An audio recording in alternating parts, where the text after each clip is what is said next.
Hello everyone and welcome to my little corner of the internet. My name's Michael and I'm bitten by a radioactive bug. Today it's review time and I'm going to review Blackwing, the debut novel by Ed McDonald.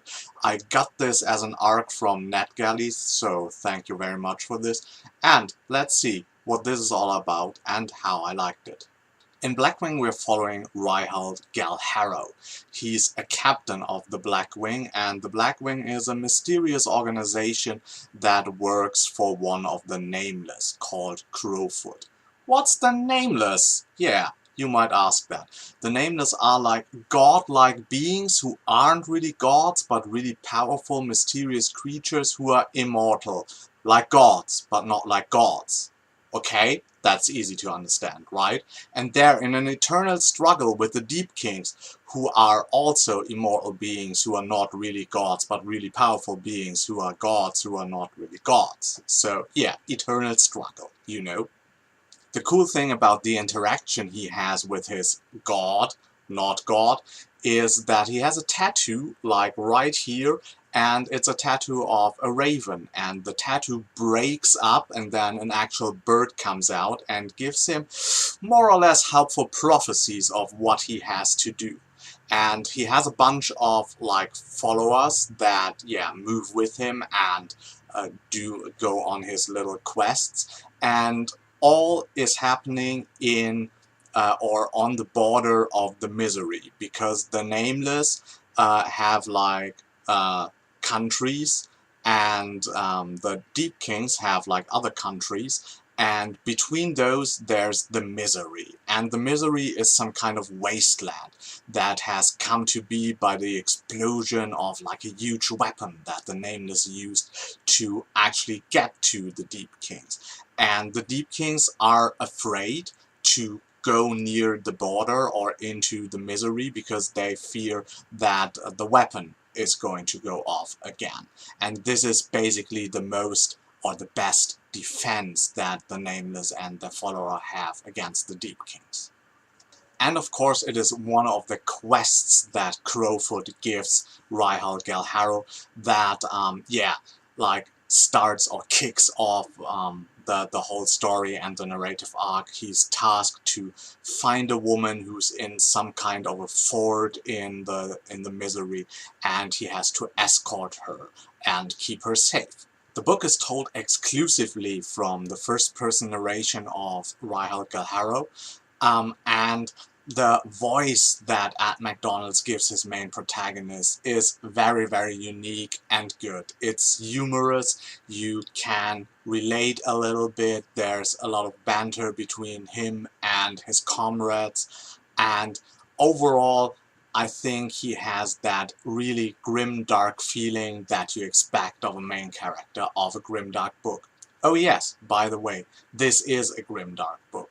I buddy read that with Melanie from Mel to the Annie, the blog. I will link that down below.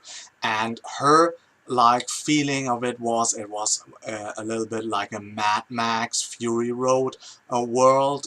I personally had the feeling it would be like an Italo-Western kind of fantasy world. So you know what type of protagonists or a main protagonist you can expect from the comparison to those kind of things. It's like really, it's like a Charles Bronson character.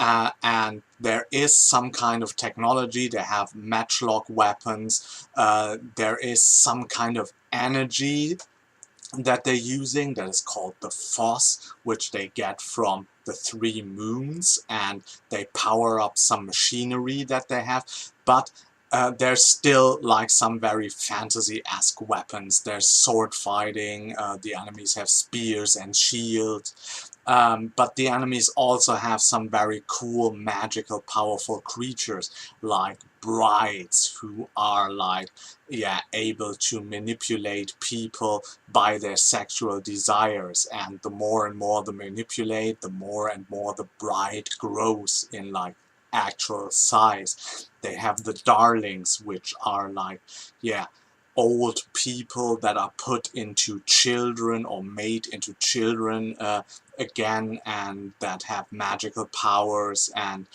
manipulate people as well. And seem very harmless at first and then turn out to be like huge obstacles. They're nearly unkillable. So yeah, so it's a really good and unique use of characters and monsters, and yeah, it gives it a really fresh take on fantasy. This book does also a decent job at representation in diversity. Some of the side characters are people of color. There's a gay character in there as well who's part of the party. So this is not like a festival of just white people or characters. So if that's something that's important to you, you will find this in there as well. And overall, the whole writing had me like really excited. That is a good book. I was even thinking about 5-star rating, maybe. In the end, I decided to give it like a 4-star rating because I think Ed McDonald has more to give in the future to us, and I'm really looking forward to actually see what the sequels will be all about, if we are going to see even more of like the Nameless and the Deep Kings and their like whole mythology. And yeah, as I said, overall I was really excited. 4-star book for me. Highly recommended for fans of grimdark fiction. So that's it for this review. I hope you enjoyed it. If you did, please hit the like button. If you want to see more of me, hit the subscribe button. And until next time, I hope you get bitten by a really good book too. Bye.